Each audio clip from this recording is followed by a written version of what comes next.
ನಾವಿಂದು 2025-26ನೇ ಸಾಲಿನ ಮೊದಲ ಹಂತದ ಗ್ರಾಮ ಸಭೆಯನ್ನು ಹಮ್ಮಿಕೊಂಡಿದ್ದೇವೆ. ಸಭಾ ನಿಯಮದಂತೆ ನಾಡಗೀತೆಯೊಂದಿಗೆ ಸಭೆಯನ್ನು ಪ್ರಾರಂಭಿಸೋಣ. ಎಲ್ಲರೂ ದಯಮಾಡಿ ಎಲ್ಲರೂ ಎದ್ದು ನಿಲ್ಲುವಂತೆ ಕೋರುತ್ತೇನೆ.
ಅಧ್ಯಕ್ಷತೆಯನ್ನು ನಮ್ಮ ಗ್ರಾಮ ಪಂಚಾಯತ್ ಅಧ್ಯಕ್ಷರು ವಹಿಸಿಕೊಳ್ಳಬೇಕೆಂದು ಕೋರುತ್ತಾ ಗ್ರಾಮ ಪಂಚಾಯತ್ ಅಧ್ಯಕ್ಷರಿಗೆ NGO ಅವರು ಪುಷ್ಪ ಕೊಡುವ ಮೂಲಕ ಸ್ವಾಗತವನ್ನು ಕೋರಬೇಕೆಂದು ಕೇಳುತ್ತೇನೆ.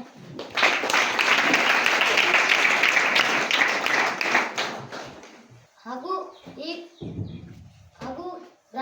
ಗ್ರಾಮ ಪಂಚಾಯತ್ ಉಪಾಧ್ಯಕ್ಷರು ಕೂಡ VAO ಅವರು ಪುಷ್ಪ ಕೊಡುವುದರ ಮೂಲಕ ಸ್ವಾಗತವನ್ನು ಕೋರಬೇಕೆಂದು ಕೇಳಿಕೊಳ್ಳುತ್ತೇನೆ.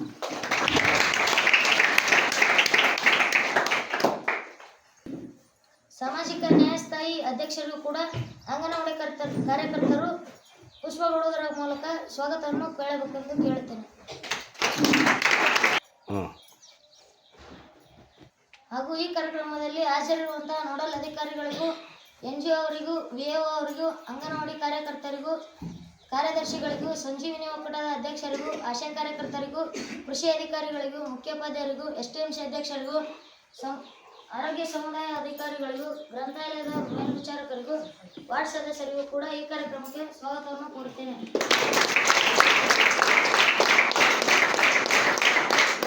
ಕೇಂದ್ರ ಬಂಧು ಆದಂತಹ ಗ್ರಾಮಸ್ಥರಿಗೂ ಕೂಡ ಈ ಕಾರ್ಯಕ್ರಮಕ್ಕೆ ಸ್ವಾಗತವನ್ನು ಕೋರುತ್ತೇನೆ.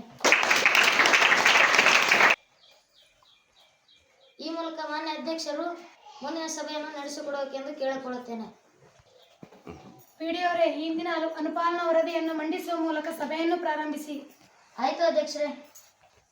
ನಾವು ಹಿಂದಿನ ಸಭೆಯಲ್ಲಿ 2 ಶಾಲೆಗಳ ಕಾಂಪೌಂಡ್ ನಿರ್ಮಿಸಲು, ಅಂಗನವಾಡಿ ಕಟ್ಟಡದ ದುರಸ್ತಿ ಮಾಡಲು, ಕೈಪಂಪ್ ಅಳವಡಿಸಲು ಮತ್ತು ಆರೋಗ್ಯ ಶಿಬಿರ ಏರ್ಪಡಿಸಲು ಪ್ರಸ್ತಾಪಿಸಲಾಗಿತ್ತು. ಆದರೆ ಕೇವಲ 1 ಶಾಲೆಯ ಕಾಂಪೌಂಡ್ ನಿರ್ಮಾಣವಾಗಿರುತ್ತದೆ. ಕೈಪಂಪ್ ದುರಸ್ತಿಯಾಗಿದೆ, ಆದರೆ ಇತರೆ ಕೆಲಸಗಳು ಬಾಕಿ ಉಳಿದಿದೆ. ಅಧ್ಯಕ್ಷರೇ, ಇದು ಯಾವಾಗಲೂ ಬಾಕಿ ಇರುತ್ತದೆ. ನನ್ನ ಪಿಂಚಣಿ ಕುರಿತು ಹಿಂದಿನ ಸಭೆಯಲ್ಲಿ ಭರವಸೆ ನೀಡಲಾಗಿತ್ತು, ಆದರೆ ಇಲ್ಲಿವರೆಗೂ ಬಂದೇ ಇಲ್ಲ. ಅಮ್ಮ, ದಯವಿಟ್ಟು ಶಾಂತವಾಗಿರಿ. ಅನುಪಾಲನಾ ವರದಿಯನ್ನು PDO ಅವರು ಮಂಡಿಸಲಿ. ನಂತರ ನಿಮ್ಮ ಸಮಸ್ಯೆಗಳನ್ನು ನಾವು ಚರ್ಚಿಸುತ್ತೇವೆ. PDO ಅವರೇ, ಸಭೆಯನ್ನು ಮುಂದುವರಿಸಿ. ಕಾಂಪೌಂಡ್ ನಿರ್ಮಾಣ ಕಾರ್ಯವನ್ನು ಮುಂದಿನ ತಿಂಗಳು ಪ್ರಾರಂಭಿಸುತ್ತೇವೆ. ಇನ್ನಿತರ ಬಾಕಿ ಕೆಲಸಗಳನ್ನು ಈಗಾಗಲೇ ಕ್ರಿಯಾ ಯೋಜನೆಯಲ್ಲಿ ಸೇರಿಸಿದ್ದು, ಇನ್ನೆರಡು ತಿಂಗಳಲ್ಲಿ ಪ್ರಾರಂಭಿಸಲು ಕ್ರಮ ವಹಿಸುತ್ತೇವೆ. ಕಾರ್ಯದರ್ಶಿಗಳೇ, ಸಭೆಯಲ್ಲಿ ಎಷ್ಟು ಜನ ಹಾಜರಿದ್ದಾರೆ? ಹಾಜರಾತಿ ಪಡೆಯುತ್ತಿದ್ದೀರಾ? ನಡವಳಿಕೆಯನ್ನು ದಾಖಲಿಸಲು ಪ್ರಾರಂಭಿಸಿದ್ದೀರಾ? ಬಹುತೇಕ ಗ್ರಾಮಸ್ಥರು ಈ ಸಭೆಯಲ್ಲಿ ಹಾಜರಾಗಿದ್ದಾರೆ. ಎಲ್ಲ ಇಲಾಖಾಧಿಕಾರಿಗಳು ಹಾಜರಾಗಿದ್ದು ಹಾಜರಾತಿಯನ್ನು ವಹಿಯಲ್ಲಿ ಪಡೆದುಕೊಳ್ಳಲು ಪ್ರಾರಂಭಿಸಿದ್ದೇವೆ. ನಡವಳಿಕೆಯನ್ನು ಡಿಇಒ ಅವರು ಪಂಚತ್ರಾಂಶದಲ್ಲಿ ದಾಖಲಿಸುತ್ತಿದ್ದಾರೆ. ಅಧ್ಯಕ್ಷರೇ, ಸರಿಯಾದ ಸಮಯಕ್ಕೆ ಗ್ರಂಥಾಲಯವು ತೆಗೆಯುತ್ತಿಲ್ಲ ಅಧ್ಯಕ್ಷರೇ. ಹೀಗೆ ಹೋದರೆ ಮಕ್ಕಳು ಅಧ್ಯಯನ ಮಾಡೋದು ಸ್ಥಳ ಹುಡುಕೋದಾಗುತ್ತದೆ. ಗ್ರಂಥಾಲಯದ ಬಳಿ ಹೋದರೆ ಸೌರ ದೀಪಗಳು ಸಹ ಇಲ್ಲ. ನನ್ನ ಹೆಸರು ಟಿ ಶ್ರೀನಿವಾಸ್ ಅಂತ. ನಾನು ಈ ಊರಿನ ಸರ್ಕಾರಿ ಶಾಲೆಯ ಮುಖ್ಯೋಪಾಧ್ಯಾಯನಾಗಿದ್ದು ನಮ್ಮ ಶಾಲೆಯ ತರಗತಿ ಕೊಠಡಿಗಳಿಗೆ ದುರಸ್ತಿಯು ಅಗತ್ಯವಿದೆ. ಈ ಊರಿನ ಶಾಲೆಯ STMC ಅಧ್ಯಕ್ಷ. ನನ್ನ ಹೆಸರು ವಿಷ್ಣುವರ್ಧನ್. ಕೊಠಡಿಯ ದುರಸ್ತಿ ಬಗ್ಗೆ ಹಿಂದೆ ಹಲವಾರು ಬಾರಿ ಪಂಚಾಯಿತಿಗೆ ಅರ್ಜಿಯನ್ನು ಸಲ್ಲಿಸಿದಾಯಿತು. ಆದರೂ ಇದುವರೆಗೂ ಅಧ್ಯಕ್ಷರು ಕ್ರಮ ವಹಿಸಿರುವುದಿಲ್ಲ. ಗ್ರಂಥಾಲಯ ಮೇಲ್ವಿಚಾರಕರೇ, ಗ್ರಂಥಾಲಯವನ್ನು ಸರಿಯಾದ ಸಮಯಕ್ಕೆ ಏಕೆ ತೆಗೆಯುತ್ತಿಲ್ಲ? ನಮಸ್ಕಾರ ಅಧ್ಯಕ್ಷರೇ. ಇಲ್ಲ ಅಧ್ಯಕ್ಷರೇ, ಗ್ರಂಥಾಲಯ ಕೆಲಸದ ವೇಳೆಯ ಪ್ರಕಾರ ತೆಗೆದಿದ್ದೇನೆ. ಮಳೆಯ ಸಂದರ್ಭದಲ್ಲಿ ಸ್ವಲ್ಪ ವ್ಯತ್ಯಾಸ ಆಗಿರ್ಬೋದು ಅಧ್ಯಕ್ಷರೇ. ಇನ್ನೊಮ್ಮೆ ಈ ರೀತಿ ಆಗದಂತೆ ನೋಡಿಕೊಳ್ಳುತ್ತೇನೆ. ಮಳೆಯ ಕಾರಣದಿಂದ ಸರಿಯಾದ ಸಮಯಕ್ಕೆ ತೆಗೆಯಲು ತಡವಾಗುತ್ತಿತ್ತು. ಇನ್ನು ಮುಂದೆ ಹಾಗೆ ಆಗುವುದಿಲ್ಲ. ತಾವೆಲ್ಲರೂ ಗ್ರಂಥಾಲಯವನ್ನು ಸದುಪಯೋಗಪಡಿಸಿಕೊಳ್ಳುವಂತೆ ಈ ಮೂಲಕ ಕೇಳಿಕೊಳ್ಳುತ್ತಿದ್ದೇನೆ. ಧನ್ಯವಾದಗಳು ಅಧ್ಯಕ್ಷರೇ. ನಮಸ್ಕಾರ ಅಧ್ಯಕ್ಷರೇ. ನನ್ನ ಹೆಸರು ಕುಮಾರ್. ನಾನು ಗ್ರಾಮ ಸದಸ್ಯ. ಗ್ರಾಮದ ಚರಂಡಿಗಳು ಎಲ್ಲ ಮುಚ್ಚೋಗಿದೆ. ಕಸದ ತೊಟ್ಟೆಗಳು ಎಲ್ಲ ಗುಡ್ಡೆ ಹಾಕಿದೆ. ನೋಡಿ ಪಿಡಿಯವರೇ, ಗ್ರಾಮದ ಬಹುತೇಕ ಚರಂಡಿಗಳನ್ನು ತೆಗೆದು ಈಗಾಗಲೇ ಸ್ವಚ್ಛಗೊಳಿಸಲಾಗಿದೆ. ನಿಮ್ಮ ಭಾಗದ ಚರಂಡಿಗಳನ್ನು 2-3 ದಿನದಲ್ಲಿ ಸ್ವಚ್ಛಗೊಳಿಸಲಾಗುವುದು.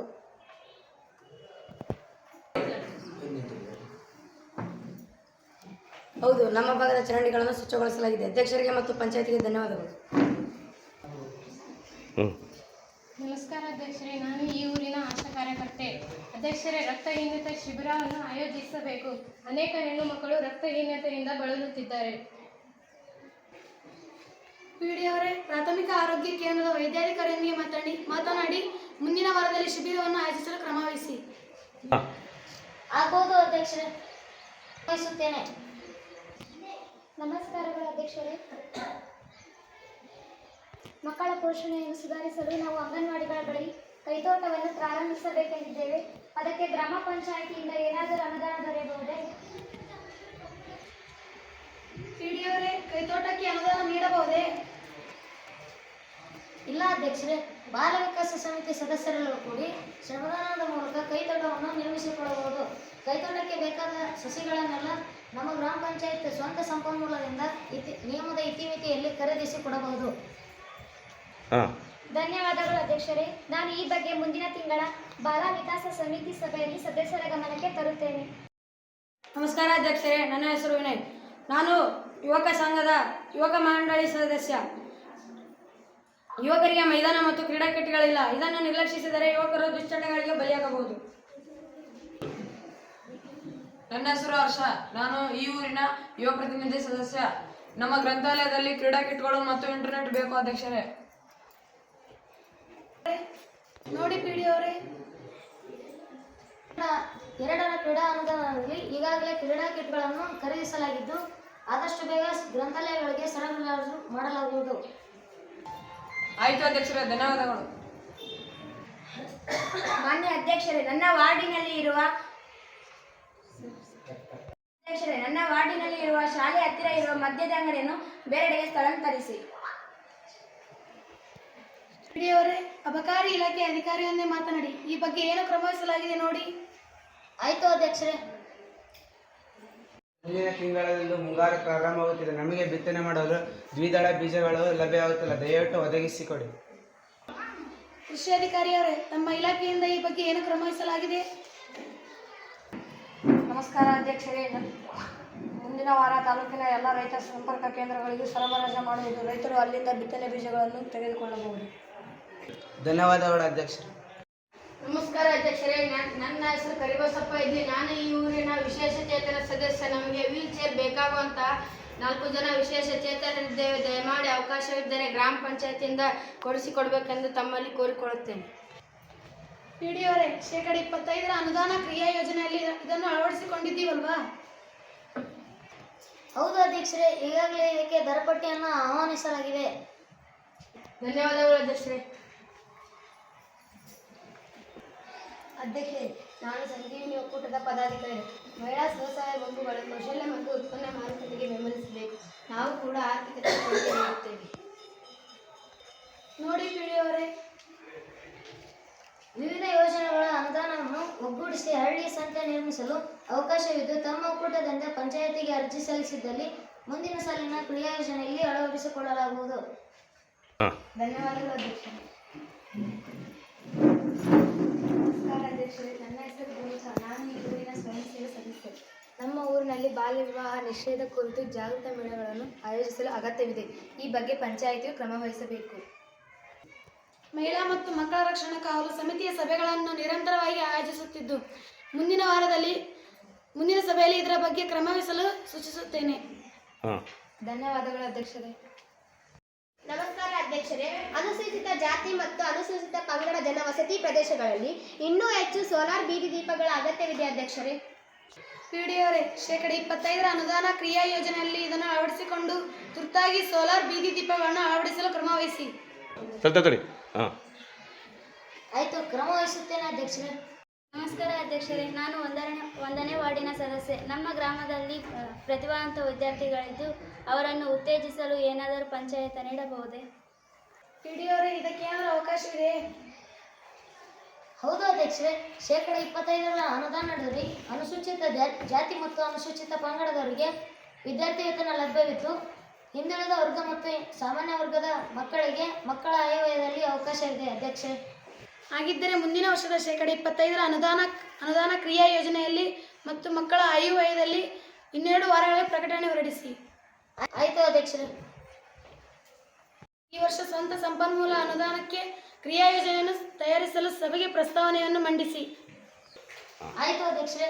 ಈ ವರ್ಷ 15 ಲಕ್ಷ ಅನುದಾನವು ಲಭ್ಯವಿದ್ದು, ಸಭೆಗೆ ಗ್ರಾಮಸ್ಥರು ತಮ್ಮ ಬೇಡಿಕೆಗಳನ್ನು ಪ್ರಸ್ತಾಪಿಸಲು ಕೋರುತ್ತೇನೆ.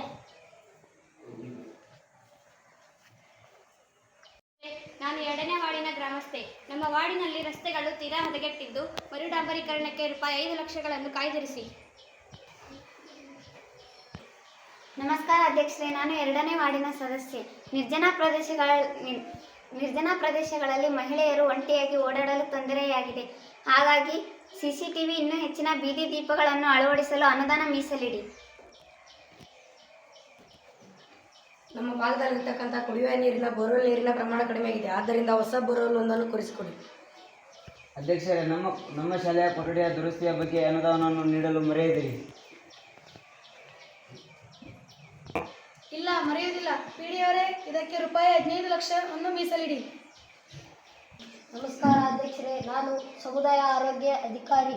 ನಮ್ಮ ಗ್ರಾಮದ ಆಯುಷ್ಮಾನ್ ಆರೋಗ್ಯ ಕೇಂದ್ರಕ್ಕೆ ಹೊರ ರೋಗಿಗಳ ಚಿಕಿತ್ಸೆಗಾಗಿ ಹೆಚ್ಚುವರಿ ಕೊಠಡಿಗಳ ಅಗತ್ಯವಿದ್ದು, ಅನುದಾನವನ್ನು ಮೀಸಲಿಡಲು ತಮ್ಮಲ್ಲಿ ಕೋರುತ್ತೇನೆ. ಪಿಡಿಯವರೇ, ಇದಕ್ಕೆ ₹15 ಲಕ್ಷವನ್ನು ಮೀಸಲಿಡಿ. ಅಧ್ಯಕ್ಷರೇ, ಇದಕ್ಕೆ ಮೀಸಲಿಟ್ಟಲ್ಲಿ ಸುಮಾರು 20 ಲಕ್ಷದಷ್ಟಾಗುವುದು. ನಮ್ಮ ಬಳಿ ಕೇವಲ 15 ಲಕ್ಷ ಮಾತ್ರ ಅನುದಾನ ಲಭ್ಯವಿದೆ.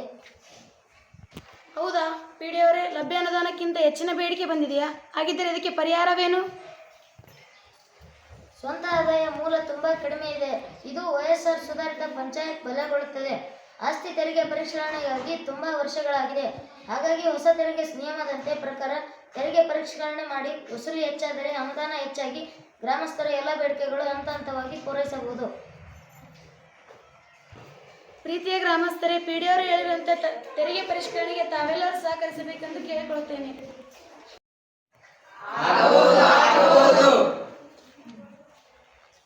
ಎಲ್ಲ ಗ್ರಾಮಸ್ಥರಿಗೂ ಧನ್ಯವಾದಗಳು.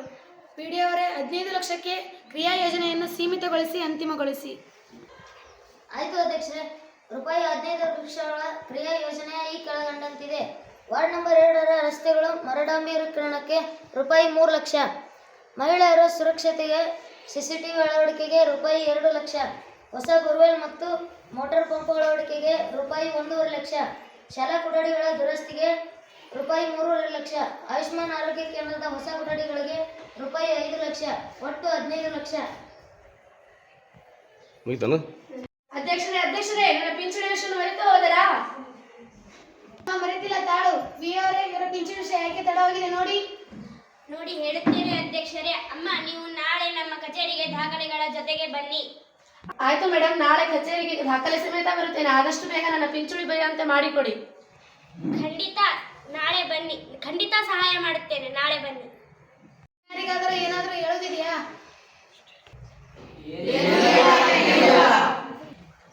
ಕಾರ್ಯದರ್ಶಿಗಳೇ, ಆಗಿದ್ದರೆ ಸಭೆಯನ್ನು ಮುಕ್ತಾಯಗೊಳಿಸಿ. ಆಯಿತು ಅಧ್ಯಕ್ಷರೇ. ಸಭೆಯ ಅಧ್ಯಕ್ಷತೆಯನ್ನು ವಹಿಸಿಕೊಂಡಂತಹ ಮಾನ್ಯ ಅಧ್ಯಕ್ಷರಿಗೆ ತಮ್ಮೆಲ್ಲರ ಪರವಾಗಿ ಧನ್ಯವಾದಗಳನ್ನು ತಿಳಿಸುತ್ತಿದ್ದೇನೆ.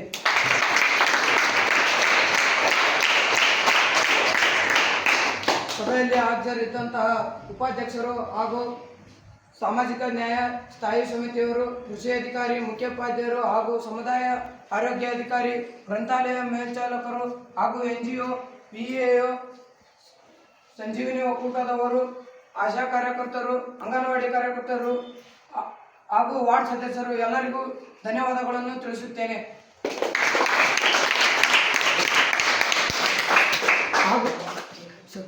ಹಾಗೂ ನೆರೆದಿರುವ ಎಲ್ಲ ಗ್ರಾಮಸ್ಥರಿಗೂ ಧನ್ಯವಾದಗಳನ್ನು ತಿಳಿಸುತ್ತಿದ್ದೇನೆ.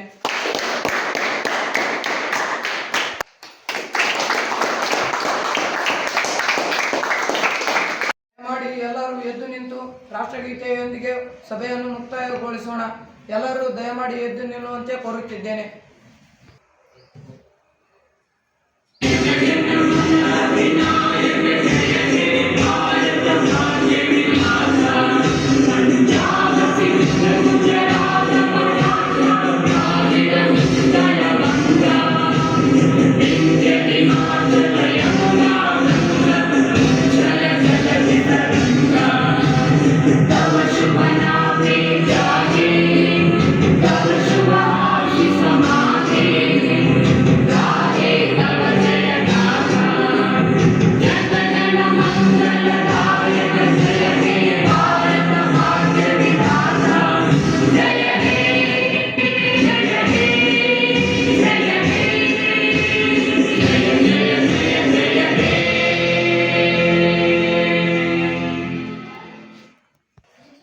ಧನ್ಯವಾದಗಳು.